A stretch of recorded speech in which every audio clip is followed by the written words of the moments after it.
our new segments of episodes called Truth or Tequila. We each get a question. We decide if we are going to tell the truth or if we are going to take a shot. So I think you should. Oh, we've got liquor in these glasses. Yeah, Are you going to pour more? Let's pour some more. Pour more of the real tequila? More of the real tequila. I'm not going to let this go. All right, okay. What's my question? Let's get into it. All right. What is the one thing about marriage no one warned you about? Oh, this is easy. So, not necessarily warned, but a perspective that I didn't consider, and that is the person that you're marrying today will not be the same person that you're married to 10 years from now. Neither of you. Oh, yeah. Because you're always growing and changing and experiencing things, and you don't necessarily grow together or at the same rate or even in the same direction. So the real challenge in marriage is, can you stand and survive the evolution of each other? I wish there had been more of that than anything. Yeah, me too. Yeah, you too? Me too. Okay. Yeah, because nobody told me that I would be a completely different person 10 years from then. Or, yeah, the person I was in my 20s is not the person I was in my 30s. Which is not the person I am in my 40s. But nobody told me that that was the case. Somebody, the way that they presented it to me was, find somebody you love, and if you love them right now, you should get married. Is that what they Nobody really told, well, I almost said nobody told me anything. That's not true. My Aunt Barbara, shout out to Aunt Barbara, she sat us both down, and she's already funny without trying to be funny. She's like, look, I'm going to tell you something right now. Don't do that 50-50 stuff. You ain't splitting them bills. She's not suggesting, she's telling us. Right. You ain't splitting them bills 50-50 because somebody going to be pissed off in the summer and somebody going to be pissed off in the winter. Just mix that all together because that's what marriage is. And then if you're upset in the summer, when you're both going to be mad in the summer, but you be mad together. It's like... Right. Well, okay. That's but great advice, you know what? though. It was. And he was great he advice. was listening as well as I was. And I'm like, okay, we hadn't really thought about that at the time. But all right, Aunt Barbara. Mix it all in, and what comes out is part of the marriage. Yeah. Just like, that's roommates. You ain't doing no roommate shit. You're going to be together or you're not going to be together. Now, I'm just telling you, when at the time, her and my uncle had been married since I was 7. Okay. So a good... I don't know, a long time. Let's just say that. But right. that was some good advice from her. Definitely, yeah. Whose turn it? I didn't forget. It's your turn. Oh, it's my turn. Okay, I'm gonna pick one. All right, Marcus. Tequila getting to you, huh? A little bit. A little bit. What's the one thing you secretly wish you could change about your spouse or past partner? I don't think I would change anything about any of my past partners. I'm gonna be honest. I wouldn't change a single thing about them. They just weren't for me. And so because they weren't for me, I would change a lot of things about myself. Oh, that's very insightful. Yeah, I would change, my patience earlier on in life. I didn't have a lot of patience. And you have more patience now? Oh, I have way more patience now. I don't snap on people. I'm not a crash out no more. Oh, that's good. Yeah. Yeah, but I have very, very little patience to see things through. If something wasn't working, immediately I'm out. I'm done. I've had like 30 jobs for that reason, because if someone asked me like, hey, can you mop the floor? That's not part of my job. Well, now it is part of your job. Okay, then I quit. I'm laughing because I could totally see you saying that. Okay, well, for me, I do have something I would change. Okay. Seriously. So my husband had this thing of always wanting to create and make stuff out of things he found. So he would find a shelf unit, missing a shelf. He'd bring it home because he's going to fix that. And he's going to sand it and paint it. And it'd be beautiful in this corner. And I'm over there like, no, it wouldn't. But I'm not going to say that because you're so excited about it. But okay. But then he wouldn't do it. So then it goes into the garage. And then he'll find something else. And he'd call and he'd be so excited. Babe, guess what I found? And I'm like, already the word found was so triggering for me. What'd you find? I found these cabinets. We already have cabinets. No. But these, all I got to do is find another top. And I'm like, no, stop. Just stop. Our garage was full. Finally, I said, don't bring our basement was full. I said, don't bring anything else to this house. He said, okay. So then he started bringing more things to the garage instead of the house. Well, yeah, And because that's so not in the house. it's not in the house. So then I would secretly have to take stuff out and put it on the curb when he's not looking. It was just a cycle. So that's the one thing that I would change. It drove me nuts. In fact, I would call him Fred Sanford sometimes. That was my nickname when I was a little perturbed. So Okay.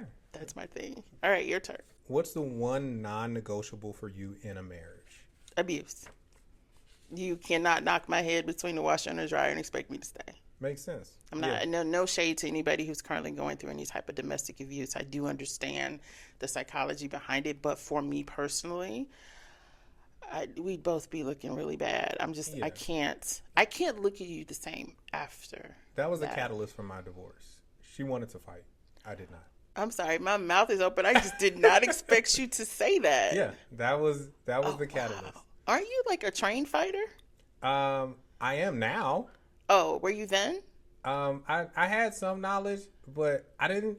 So it wasn't my safety I was concerned about. It was hers. I know. That's why I asked you. Yeah. Weren't you a trained fighter? Yeah. Okay. So it wasn't my safety. So would it be like a blind sucker punch or uppercut or something in your sleep? Right. It would be like a blind thing, just kind of, we'd be having conversation and she just take a swing. You be saying the wrong stuff? I didn't think so. Okay. It would be simple stuff. I mean, nothing justifies right, somebody putting their hands on exactly. you, but I'm just like, my first question was, what'd you say? Yeah, so that was the thing. I was like, wow. I don't want to hurt you. But if you keep hitting me, right? But if you I keep ain't no hitting killer, me, but don't push me. I can't. I'm going to defend myself. Wow. And she was strong, so like I'm not gonna restrain you.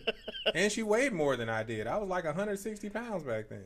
Oh wow. Yeah. So yeah, people were like, you can restrain a woman. Yeah, okay. At 160 pounds, you try to restrain a 200-pound woman. Good luck. Yeah. So I used to work at a residential treatment center, and we were taught how to restrain people. And there were certain people that I would literally just let leave because I'm not gonna do that. It was the odds were not in my favor, so I get it. Yeah, I'm not gonna hurt myself trying to restrain you. No, I'm going to stop you from hitting me. Hitting is never okay. It's never okay. Is it my turn? I really so, am. Yeah. Okay. It's your turn. All right. Oh. Have you ever considered an open marriage? Why or why not? Yes. You know what?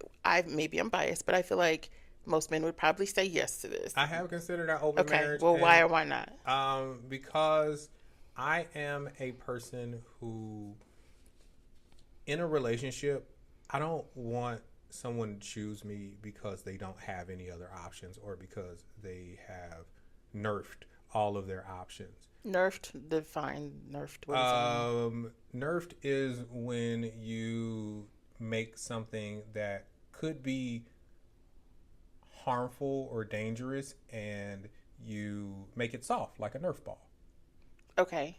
But what if you're just choosing not? You do have other options, but you're choosing this option. That's what I want it to be. But what does that have to do with open marriage? Well, in the confines of a strictly monogamous relationship and marriage, people feel obligated, regardless of their options, to be monogamous. And I don't want it to be out of blind obligation. I want it to be because someone really, really wants to be with me. Like, they have other options to explore. That's the whole point of marriage, though. I'm choosing you. I don't feel obligated to choose you. Well, in a lot of situations, people do feel like because I've made this commitment, I am now obligated. I have to cut off the rest of the world, which is how people get into these weird relationships where they don't have any friends outside. Like, not even friends. Meaning they had friends before and then suddenly because they're married they don't have friends? Or did they have friends to begin with? Yeah, they had friends before, but then they cut off all of their friends. They cut off all of their other associates. They cut off all of their other connections to focus on this one person because they felt obligated to do so. So if you had to rank them as far as different types of relationships, where does open marriage fall on the spectrum and where does like monogamous marriage? That almost sounds weird to me. Monogamous marriage. Yeah, I think traditional marriage. Yeah, I think all marriages are open. I think all relationships you think all marriages are open. Yeah, at this point in my life, I think they're all open. People just lie and say that they're not. Oh wow. People always have the option. The option they is do, always but there. the thing is to not But that's what an open marriage is.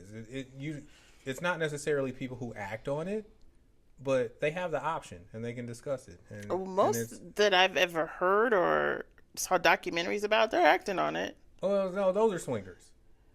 Well, that's different because like married couples swapping or doing whatever the heck they do, they still go home and still are in their unit. I Yeah, don't pretend to understand any of those lifestyles. Not knocking it, do what you do, but right. as far as open marriage, have I ever considered it? No, and won't. Didn't and don't. See, I got bars. Right. It's a big no for me. And I don't understand it because if that's the case, then why not? I mean, why get married? Or are you getting married for the legal things? Yeah. Healthcare. Yeah, Okay, because so that's there are benefits in marriage outside of sex and companionship. okay. It's a no for me though, but Oh yeah, I mean I got get it. it. I don't All knock right. I don't knock anybody who is one way I or haven't the had to other drink about yet. it. But yeah, I mean I think that all relationships are technically open relationships because people have the option, people have the choice. No, That doesn't no. that doesn't mean If that I they're if I make a commitment to you that I'm going to be monogamous to you, I'm telling you that I'm rejecting their choice. yeah, but And you always have the option to renege on that, and that's called cheating. That's called infidelity yeah. in a marriage. Whereas an open marriage that's not considered infidelity, it's considered part of Well, the that thing union. is, if I cheat and you stay, we're in an open marriage. I can't even fight that. I can't. Like that's just Because I how do you stay after yeah. that? If you're not gonna leave after infidelity, you're in an open marriage. Congratulations. Yeah, that's a lot of work because now I don't trust you. Yeah, and that's weird, but you know What, to it be married happens. to somebody you don't trust? Yeah, but it happens a lot. You know, Well, it's it out does. Okay. there. Alrighty. Next question. What's the Uh-oh. biggest lie you've ever told your spouse or partner? This was a rolling lie. I think I'd had to tell it. Rolling It lie. was I've never heard that term a before. rolling lie. I had to tell it every year. Well, I didn't have to. I chose to tell it every year.